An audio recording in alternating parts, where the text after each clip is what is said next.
J'entends exploitation, on parle de la planète et puis finalement on retourne au travail. Tu dirais que t'es marxiste, tout simplement? Bah, pas tellement. Non, Ça parce que parce que Marx ça a fait pas. peur? Non, non, non, pas du tout. C'est parce que Marx, et j'ai fait ma thèse là-dessus, n'a pas Mhm. parlé d'environnement. Et que pour moi, c'est une des faiblesses de Marx. Et Marx, en fait, a considéré que la richesse venait uniquement du travail et donc de l'exploitation, de la fameuse plus-value sur le travail.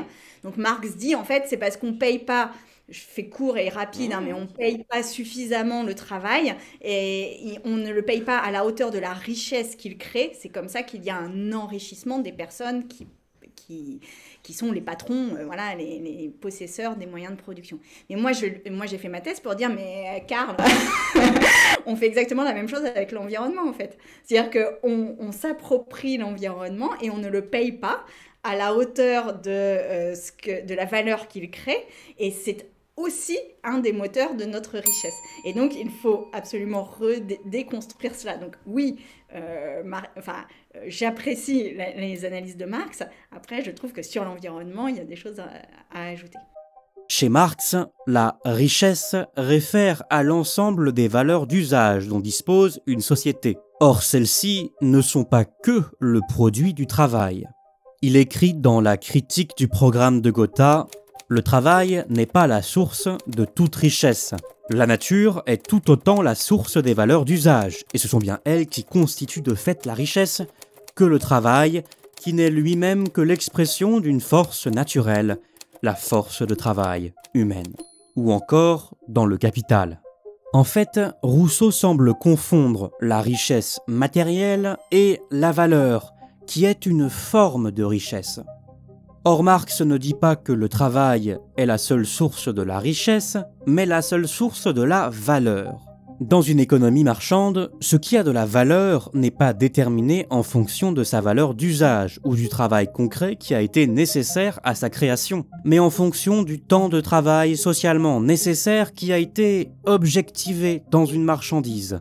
La valeur d'une marchandise n'est pas déterminée par les matériaux naturels utilisés dans sa production, mais par le travail abstrait qu'elle contient. Marx écrit justement que la valeur d'usage d'une marchandise, son aspect matériel, n'est que le porteur de la valeur, une substance qui n'existe que socialement. Une marchandise peut très bien avoir une grande valeur d'usage tout en ayant très peu de valeur sur le marché ou inversement. C'est bien parce qu'il ne prend en compte que la valeur que le capitalisme n'a que faire de son impact sur la nature. Il a justement amalgamé la richesse matérielle et la valeur de manière à ce que la frontière entre les deux se brouille. Ce n'est donc pas Marx qui pense que la richesse a pour seule source le travail. C'est le métabolisme social capitaliste qui invisibilise la nature comme source de richesse, puisqu'elle n'est pas source de valeur. En émettant cette critique, Rousseau montre qu'elle confond elle-même la richesse et la valeur. Et puis dire que Marx ne se préoccupe pas de l'environnement, avec désormais nos connaissances sur son intérêt pour les sciences naturelles, c'est l'hôpital qui se fout de la charité. Il suffisait d'ailleurs de lire le Capital pour en voir les traces, par exemple par sa dénonciation de l'agriculture industrielle ou de la déforestation.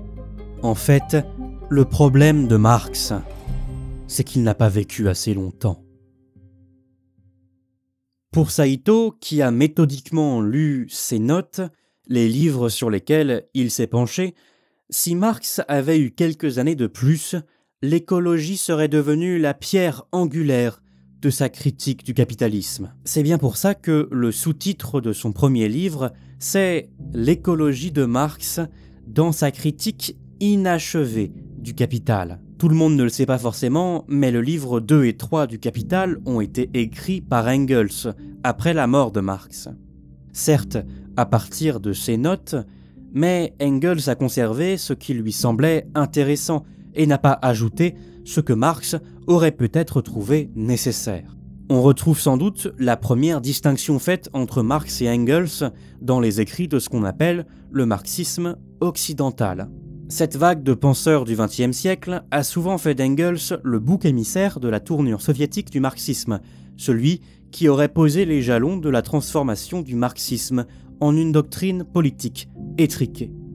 Et nous avons vu dans l'épisode 3 que Lukács considérait qu'Engels avait étendu la dialectique à la nature alors que Marx l'aurait restreinte à la société. Nous avons vu que c'était inexact. Mais c'est ce qui a participé à forger une idée encore trop répandue aujourd'hui. Engels aurait été le seul dans leur duo à s'intéresser à la nature. Engels a lui-même présenté Marx comme s'intéressant davantage aux mathématiques, aux mécanismes économiques du capitalisme, plutôt qu'aux sciences naturelles, se plaçant comme l'expert de ce domaine dans cette division du travail qui était la leur. C'était effectivement Engels qui avait eu un intérêt premier pour la question, mais à partir de 1865, après avoir lu l'agronome allemand Liebig, Marx intensifia à son tour l'étude des sciences naturelles. Et en vérité, ce qu'on peut observer, c'est surtout deux conceptions différentes de la relation des humains à la nature. Engels a détourné quelques manuscrits de Marx en éditant les volumes 2 et 3 du Capital. Par exemple, dans un passage du volume 3, il a enlevé le concept de métabolisme naturel et de l'explication que fait Marx de l'épuisement des sols au profit d'une formule beaucoup plus vague, celle de la revanche que la nature pourrait prendre sur l'humanité après les dérèglements engendrés par le capitalisme. Il a laissé de côté le métabolisme, il a simplifié Marx. Il a participé à invisibiliser son écologisme. À cela s'ajoute que, dans certaines traductions du Capital, françaises par exemple, le mot métabolisme n'apparaît même pas. Impossible alors de connaître les propositions conceptuelles de Marx en la matière. Ce qui différencie les deux, c'est aussi que Marx s'intéressait à l'élasticité du capital, sa capacité à toujours repousser les limites naturelles. C'est pourquoi ses recherches se sont de plus en plus orientées vers des sujets empiriques, en géologie, en chimie agricole et en minéralogie, afin de comprendre cette dynamique, tandis qu'Engels s'intéressait davantage à la loi transhistorique de la nature en tant que science de l'univers.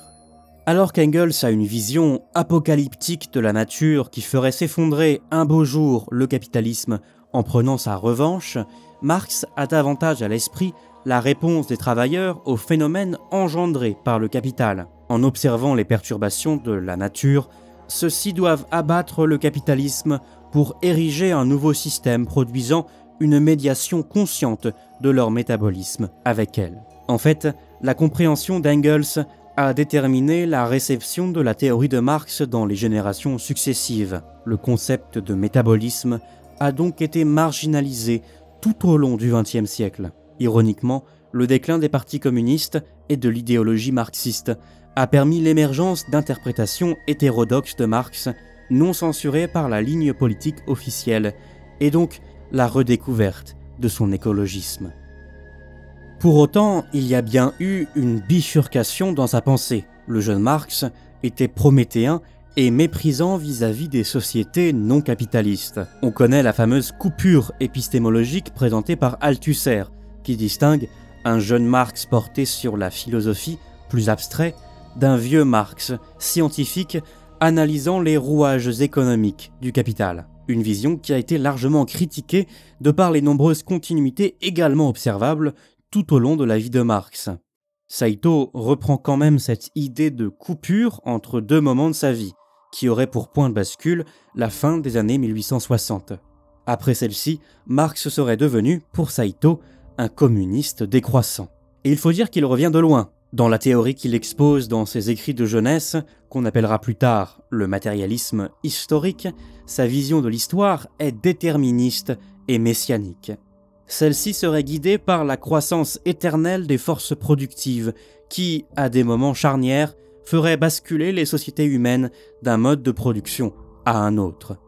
Many traditional Marxists had this kind of view of historical materialism, which is the mode of capitalist production consists of forces of production and the relations of production. And in a similar way, the productive forces reach a certain point, it creates some kind of tension, and it explodes the capitalist mode of production, and then it reaches to next mode of production. So this kind of argument, of course, it's very simplified, but this kind of argument is often implicit in various forms of historical materialism. And this becomes a very easily productivist. Okay, so what we need first productive forces, and then there will be a contradiction with the relations of production and so on.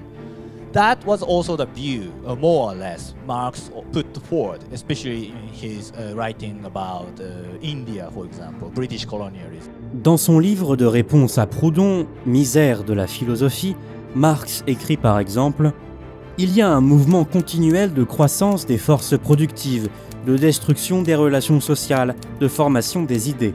La seule chose immuable est l'abstraction du mouvement. » En acquérant de nouvelles forces productives, les hommes changent leur mode de production, et en changeant le mode de production, la manière de gagner leur vie, ils changent tous leurs rapports sociaux. Le moulin à bras vous donnera la société avec le suzerain, le moulin à vapeur, la société, avec le capitalisme industriel. Le premier écueil du jeune Marx est donc de considérer que les forces productives sont en croissance par principe. Le deuxième est un matérialisme assez mécaniste, puisque un certain développement de la technique fait tomber mécaniquement la société dans un certain mode de production. Il y a même eu, on pourrait dire, une forme de naïveté, d'illusion dans l'histoire du mouvement ouvrier, dans le fait que les progrès techniques allaient de lui-même apporter l'émancipation. On a beaucoup fait, par exemple, le philosophe Walter Benjamin a beaucoup fait cette critique au mouvement ouvrier allemand, au SPD, qui est extrêmement puissant et qui, d'une certaine façon, a attendu que, du fait même du développement des forces productives, naturellement émerge une société émancipée. Walter Benjamin, au contraire, lui, avait une vision beaucoup plus pessimiste. Il y a, dans ses thèses sur l'histoire, il regarde le passé, il dit en fait une espèce de catastrophe qu'on voit qui s'est déroulée sans cesse, autant de défaites qui se sont accumulées. Pas du tout une vision d'un progrès continu. Quelque chose qu'on retrouve d'ailleurs chez Engels. Dans l'Anti-Düring, il explique que ce qui a provoqué le mode de production esclavagiste, c'est un état des forces productives permettant à une seule personne de produire pour plus qu'elle-même, sans quoi l'esclavage n'a aucun intérêt. Seulement, si Engels explique la condition de l'esclavage, il n'explique pas pourquoi c'est arrivé. Ce n'est pas parce que quelque chose est possible qu'il advient forcément. Beaucoup de gens connaissent le schéma marxiste traditionnel de l'évolution des modes de production, qui sont au nombre de 5. Communisme primitif, esclavagisme, féodalisme, capitalisme et enfin communisme. En vérité, ces différents modes de production n'étaient pas fermés les uns aux autres, ils existaient parfois en même temps, mais séparément, ou étaient contenus les uns dans les autres. D'autant plus que ce schéma, très limité, ne prend pas en compte les modes de production différents qui ont pu exister dans d'autres parties du monde. En fait, les conditions matérielles comprises par le jeune Marx dans l'évolution historique sont des conditions déterministes, alors qu'elles sont en vérité des conditions de possibilité. Des seuils à partir desquels de nouveaux horizons sont ouverts. On pourrait comprendre l'histoire comme un arbre. Plus les forces productives évoluent, plus on monte dans l'arbre, et plus de nouvelles branches s'offrent à nous. Différents chemins des possibles. Quand Marx était plus jeune, il pouvait être facile de considérer que le développement des forces productives amènerait nécessairement à l'émancipation humaine. Au XIXe siècle, l'amélioration des technologies, des sciences, laissait entrevoir un futur technologique dans lequel les travailleurs auraient pris le pouvoir sur les forces productives développées sous l'action du capitalisme. Mais aujourd'hui, nous voyons bien que ces progrès ne sont plus que des progrès pour le capitalisme, pas pour l'humanité. Ils sont devenus bien plus destructeurs que profitables au plus grand nombre. C'est aussi ce qu'avait perçu le vieux Marx. Marx s'est rendu compte que le développement capitaliste des technologies ne prépare pas nécessairement les bases matérielles du post-capitalisme. Dans la théorie du jeune Marx, ce sont les forces productives qui déterminent les modes de production. Or, les deux sont profondément entremêlés et s'influencent mutuellement. Le mode de production capitaliste développe des technologies selon leur utilité pour lui-même. Il développe peu de technologies vierges qui pourraient servir dans n'importe quelle économie. Les forces productives qu'il développe sont marquées de son empreinte. Elles ne sont donc pas une variable indépendante. On voit un changement chez Marx quand il commence à ne plus simplement parler des forces productives, mais des forces productives du capital, qu'il distingue des forces productives du travail. Les premières sont l'accroissement, le perfectionnement des technologies, l'accumulation du capital. C'est l'aspect quantitatif des forces productives. Mais Marx inclut également dans les forces productives les capacités de production humaine telles que les compétences, les connaissances et la force physique. C'est l'aspect qualitatif. Parfois, une augmentation des forces productives du capital se fait au détriment des forces productives du travail.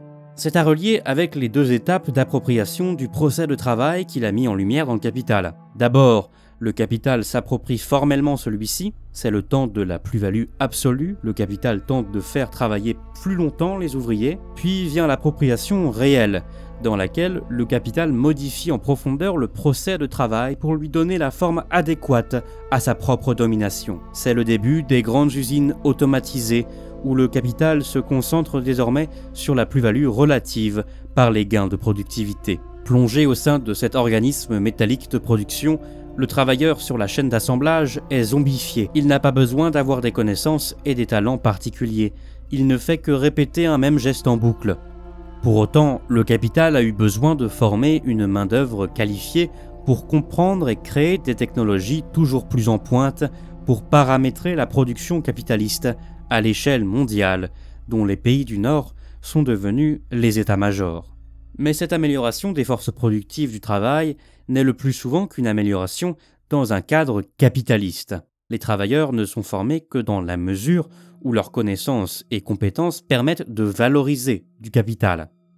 Des études en école de commerce où l'on apprend les lois de l'économie libérale seront-elles utiles dans un monde post-capitaliste? Même question concernant les cabinets de conseil, les développeurs de l'intelligence artificielle ou encore les bullshit jobs, des emplois pour lesquels des gens ont été formés mais qui ne servent à rien, ne donnent aucun sens à la vie de ceux qui les occupent. Les forces productives du travail ne se développent que dans la mesure où elles servent les forces productives du capital. L'analyse traditionnelle selon laquelle le développement des forces productives permettrait le basculement dans un mode de production communiste est donc illusoire. Les forces productives développées par le capitalisme ne pourront pas toutes se transmettre au post-capitalisme. On dit souvent que les travailleurs prendront alors le contrôle sur leurs moyens de production qui étaient jusque-là la propriété des capitalistes. Mais les usines du capitalisme ont été le plus souvent construites, structurées autour d'un fonctionnement à la chaîne. Ces infrastructures ne peuvent pas être transmises du capitalisme à un mode de production respectueux des travailleurs et deviennent alors illusoires, puisque la production n'est plus guidée par le besoin d'accroître sans cesse les quantités produites. Les technologies capitalistes ne permettent pas l'union entre la phase de conception et la phase de réalisation. C'est pour Marx l'une des facettes de l'aliénation. L'humain ne pense plus son travail avant de le réaliser, mais agit simplement sur des objets qui lui sont étrangers. Le travailleur sur la chaîne d'assemblage, mais on pourrait aussi prendre, pour exemple, les chauffeurs de taxi. Ce qui fait leur compétence, c'est leur connaissance de la ville, des raccourcis, des meilleures routes à emprunter. Si une IA commence à savoir mieux que personne comment optimiser un trajet, il est probable qu'une entreprise accapare cette connaissance et ne fasse des conducteurs de taxi que les travailleurs répondant aux ordres d'une nouvelle forme de capital. Les forces productives du capital se développent au détriment du travail. De la même manière, beaucoup d'installations, d'équipements du capital ont été développées pour fonctionner à partir des énergies fossiles, permettant un meilleur rendement.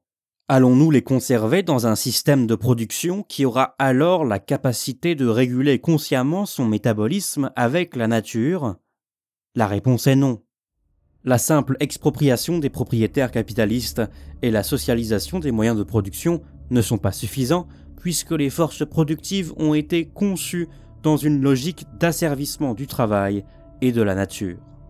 Saito conclut donc: étant donné que les forces productives du capital qui émergent de l'appropriation réelle sont matérialisées et cristallisées dans le mode de production capitaliste, elles disparaissent en même temps que le mode de production capitaliste.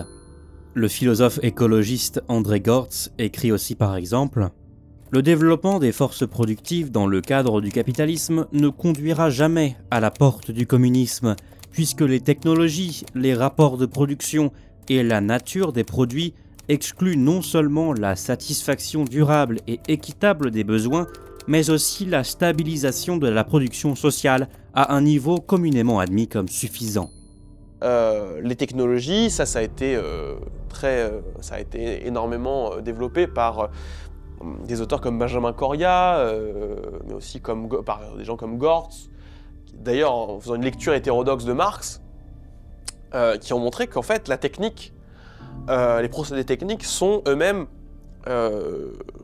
conçus pour déposséder les travailleurs de base de leur savoir-faire. C'est-à-dire que, y compris les machines qu'on utilise, elles sont là pour faire en sorte que le travail soit parcellisé. Pourquoi on doit parcelliser le travail? Parce que si les travailleurs avaient la maîtrise de toute la chaîne de production, ce serait beaucoup plus facile de saboter le travail. Puisqu'on ne peut pas surveiller, tant qu'on n'a pas pris la place des travailleurs pour concevoir toute la chaîne de production, un travailleur peut dire écoutez, moi j'ai pas envie de travailler, et c'est beaucoup plus facile de faire grève en fait, de saboter. Alors ce qui se produit, c'est qu'effectivement le capitalisme a eu besoin non seulement de diviser les tâches, mais en fait c'était un vrai rapt de savoir, c'est-à-dire que c'est plus les gens qui fabriquent qui sont détenteurs de connaissances, mais c'est ceux qui conçoivent la chaîne de production.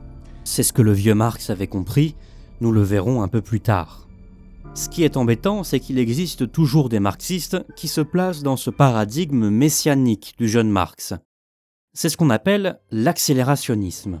Les idéologies prométhéennes en écologie politique se renforcent d'autant plus que la fin paraît proche. Le philosophe Alberto Toscano considère par exemple qu'il faudrait raviver les idéaux prométhéens de la gauche. L'idée de ces nouveaux socialistes utopiques serait en fait d'atteindre un communisme ultra-technologique avec pour pierre angulaire l'intelligence artificielle et dans lequel la production serait complètement automatisée et les humains libérés du travail. Plutôt que de voir dans le développement des nouvelles technologies des potentiels totalitaires, ils y voient le chemin vers un monde post-capitaliste. Le Britannique Aaron Bastani a même publié un manifeste intitulé « Le communisme luxueux entièrement automatisé ».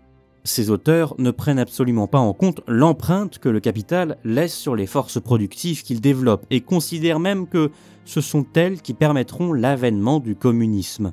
Leurs arguments se fondent en particulier sur les développements de l'économie numérique, l'économie immatérielle de l'information et de la connaissance qui produirait des dérèglements dans la chaîne de valeur, du fait de la facilité de reproduire des biens immatériels, du très faible contrôle des espaces numériques où l'information, le savoir, se diffuse trop facilement, ou encore dans le moyen désormais accessible de demander à l'intelligence artificielle de produire gratuitement tout un tas de plateformes et de réseaux, rendant alors impossible la marchandisation de cet espace.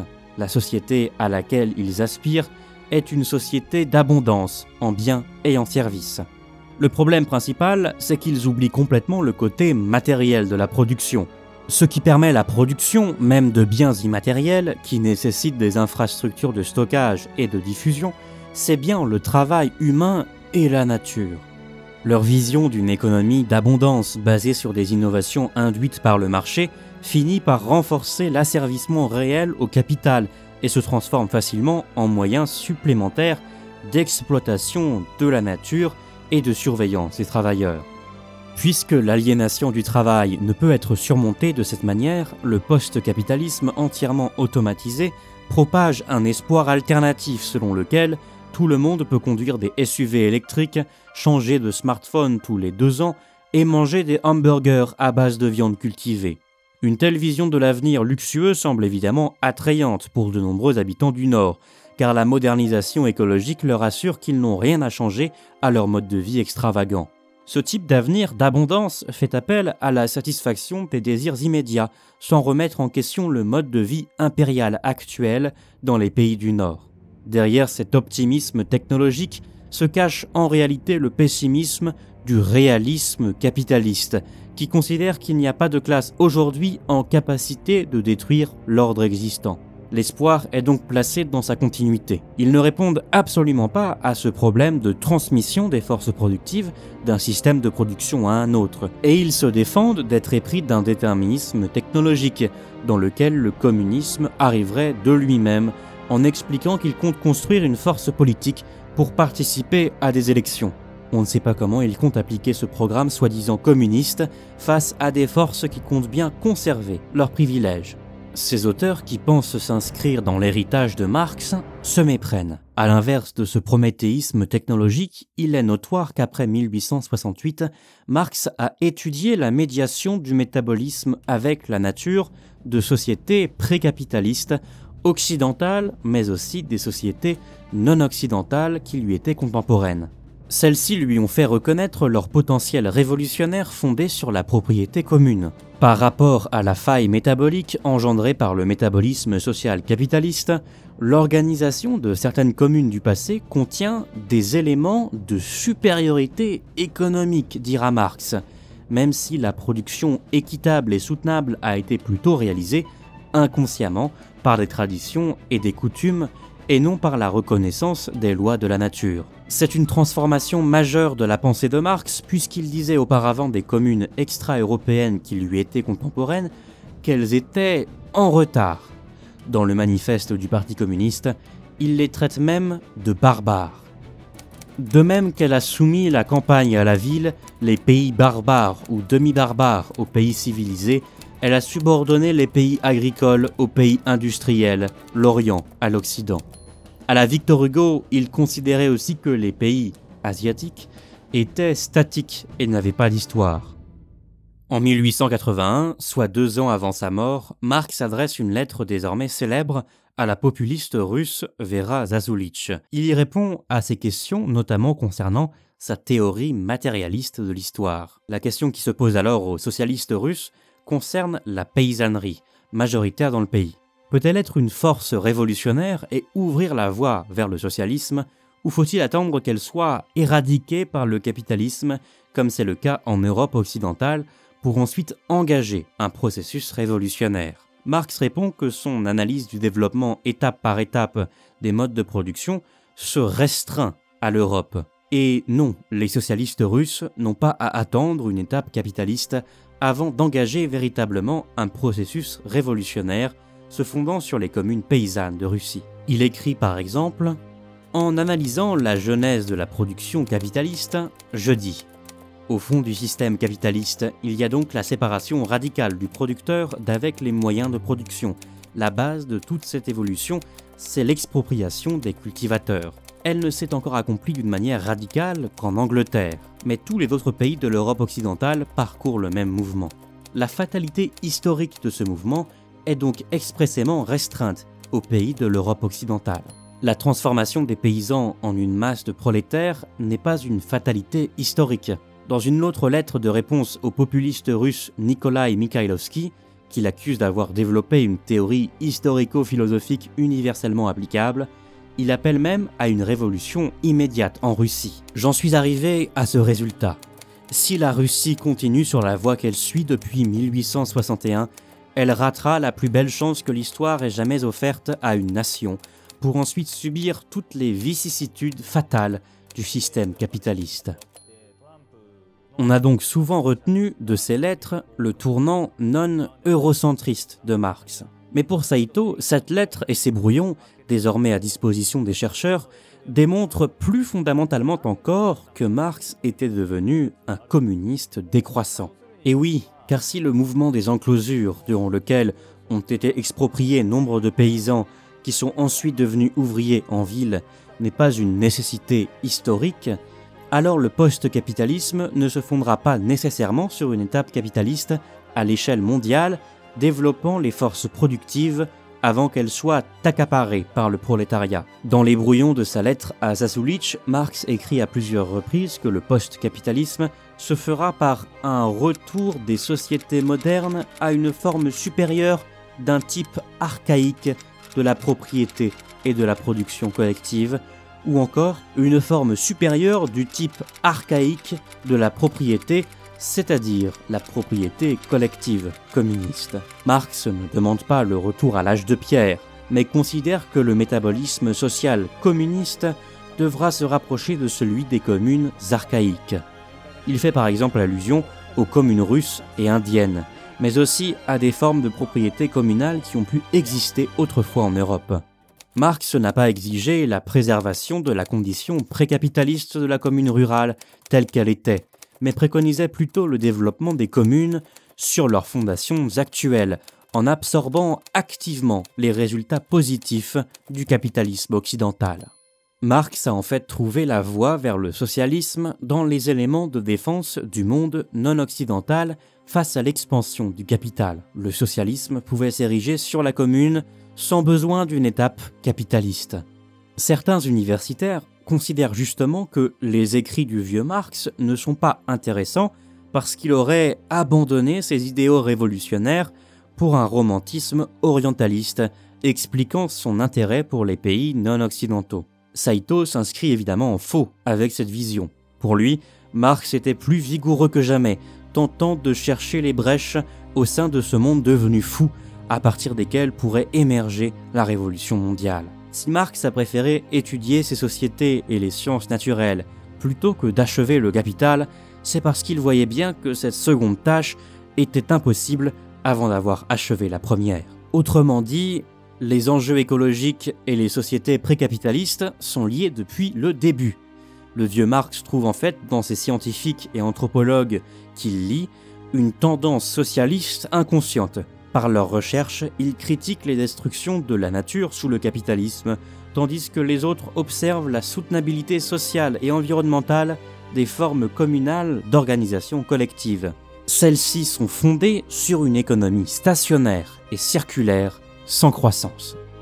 So he learned, he was inspired. So he even says Western society needs to learn from those communes and they have to internalize some of the principles.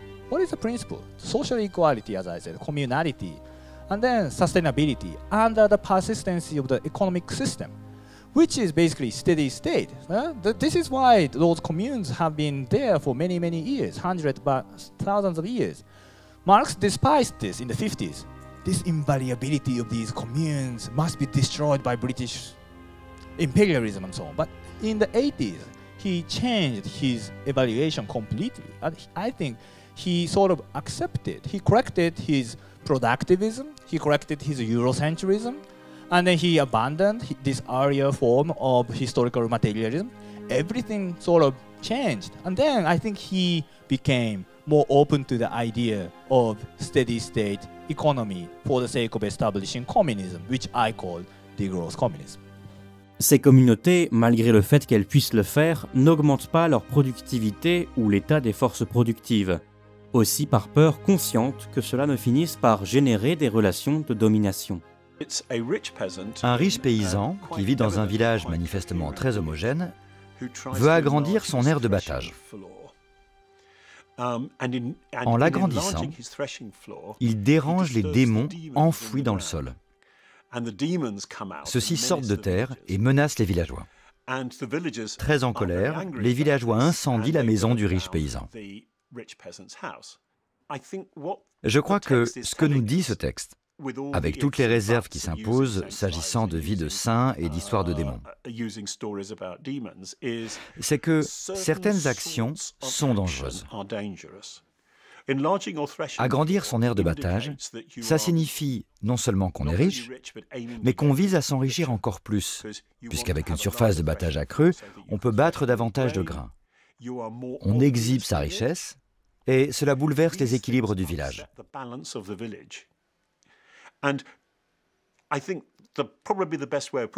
Je pense que la meilleure interprétation est la suivante. La perception qu'ont les paysans de ce bouleversement est incarnée par la menace des démons. Les démons n'attendent que ce moment de déstabilisation pour surgir et tourmenter tout le monde. L'idée du vieux Marx était donc une société communiste fondée sur les communes paysannes à un niveau de développement plus élevé. il n'est évidemment pas le seul à avoir travaillé sur ces organisations. Et en cela, Marx se rapproche des anarchistes Pierre Kropotkin et Élisée Reclus. L'essayiste américaine Christine Ross soutient que l'attirance de Marx pour le Mir russe était due au fait qu'il y avait trouvé les traces du communisme observées dans la Commune de Paris. Pour elle, le vieux Marx s'était rapproché d'une sorte de communisme anarchiste, précisant par exemple dans la seconde édition allemande du Manifeste, publiée en 1872, que la classe ouvrière ne peut pas simplement s'emparer de l'appareil d'État comme il est et l'utiliser pour son propre compte. C'est ce communisme décroissant qu'Engels a été incapable de voir chez son vieil ami. Ce communisme est à comprendre à la fois comme un progrès en avant et un retour à des formes de structures sociales plus anciennes. Avec le mouvement des enclosures, ce sont les richesses naturelles à la portée de tous qui disparaissent. Il existe certes des raretés naturelles en termes de ressources, mais le capitalisme engendre une rareté sociale, où ce qui était autrefois accessible, l'eau, le gibier, la terre, devient privé, et son accès est restreint, poussant la population dans les bras du marché des biens et des services. C'est par là qu'il faut comprendre la société d'abondance, dont parlait souvent Marx, un accès à nouveau universel au commun, la négation de la négation. On va dire que c'est plutôt une question macroéconomique, c'est-à-dire au-dessus de ce point-là, la pauvreté n'est plus une question de production, mais une question d'allocation.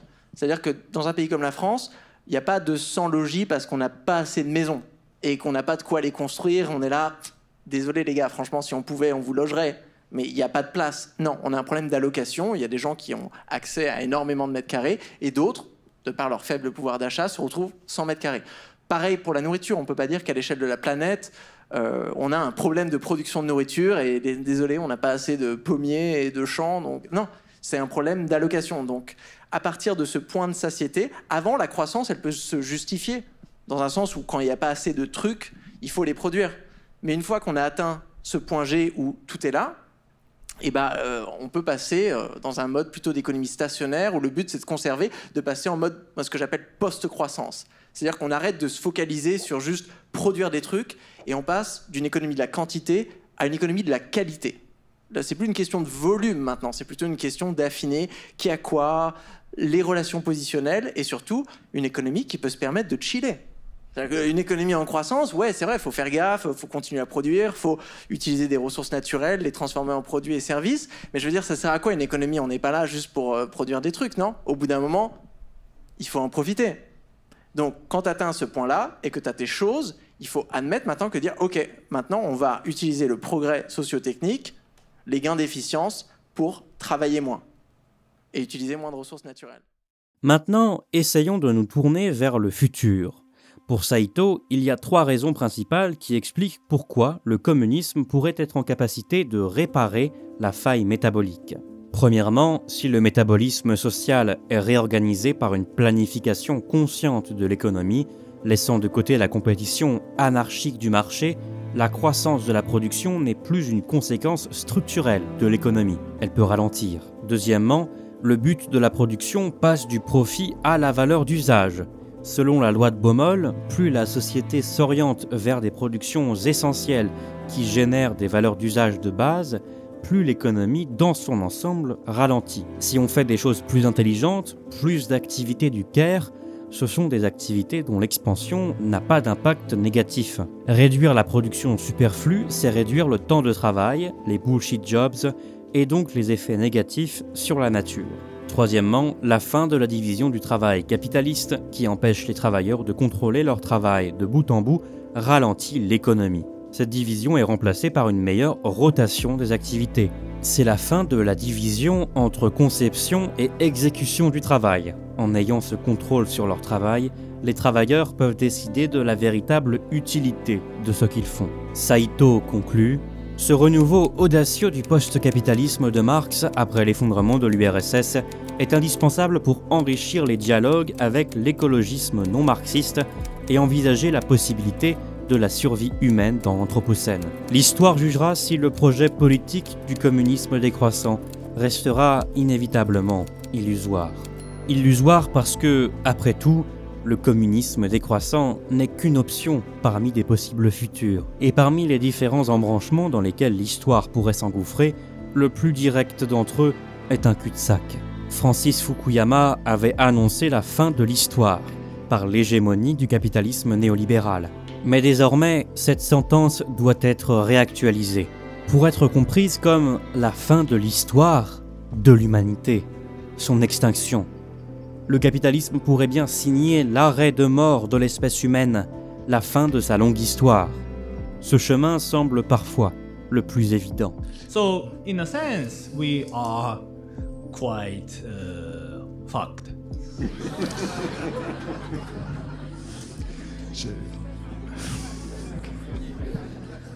But that's true.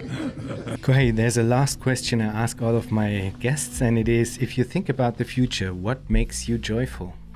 Well, I'm not that optimistic about the current situation. So, in this kind of gloomy times, I sometimes think we are all kind of doomed. But at the same time, especially as a philosopher, I think we need to have a kind of the optimism of the will.